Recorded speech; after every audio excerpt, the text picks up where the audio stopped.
I'm Eric. I'm an admissions nurse with Journey Care. Nice to meet you. Nice to meet you too. We're here to discuss services and see how you're doing. Okay. Will anybody else be joining us today? No. No? Okay. And who are you? Who's the power of attorney for you? I do not have a power of attorney yet. I should probably get one. Okay, sure. And what brings us together today? Well, today I have looking at what I need to do.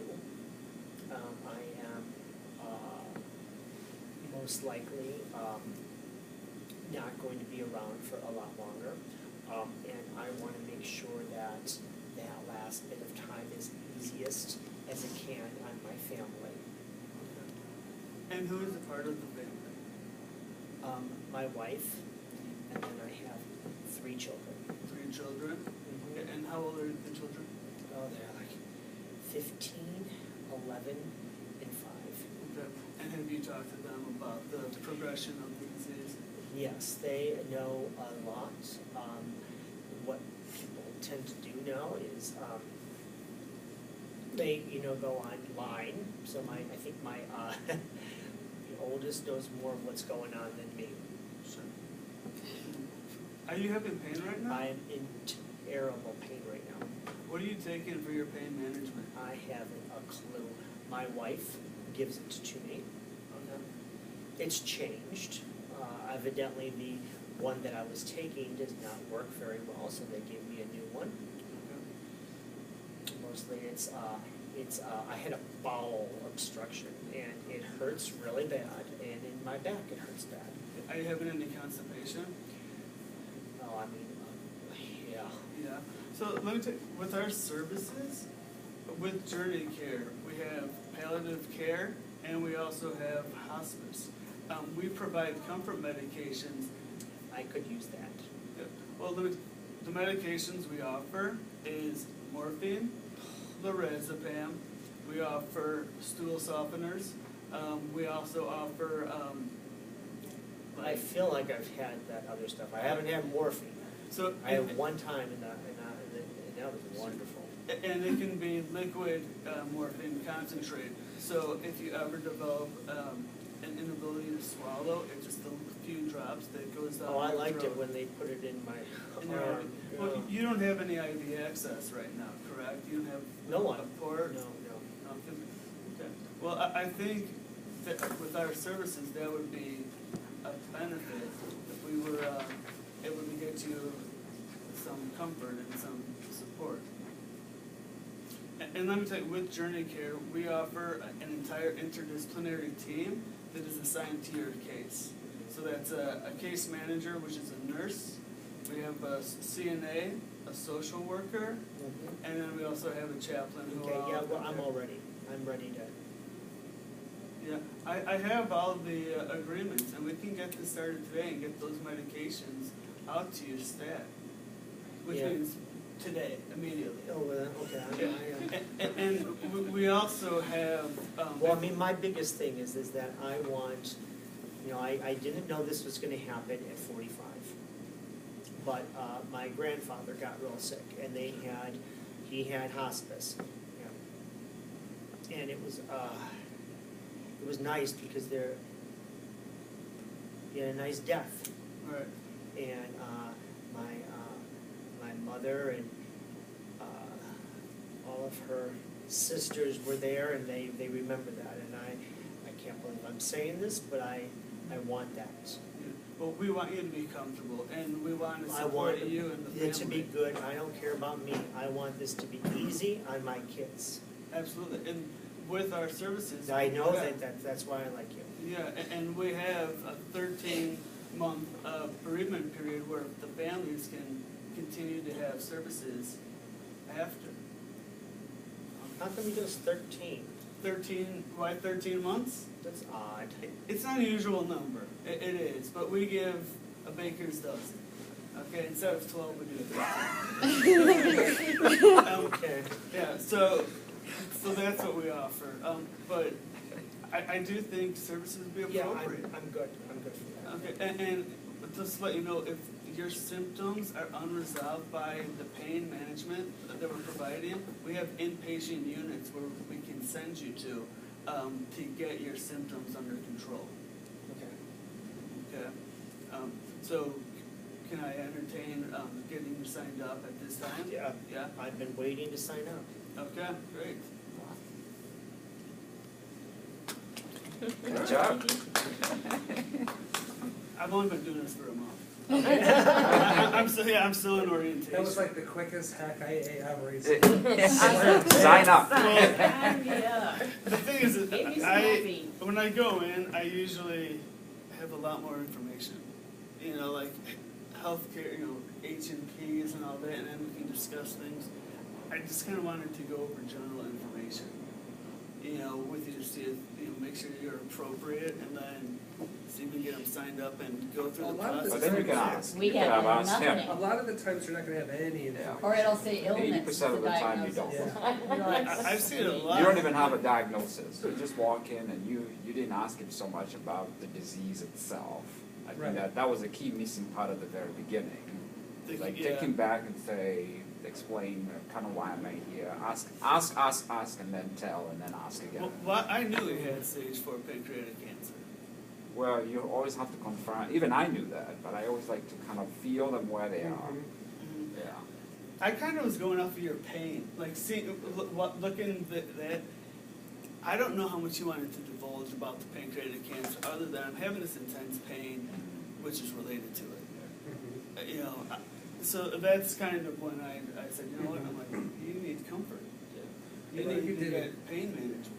As far as like the communication skills, how do you think that on that particular part of I don't know. me? Like I said, because I've always been like, I have a different background from hospice, military organizations, in terms of nursing, and I've always had good rapport with my patients in the past.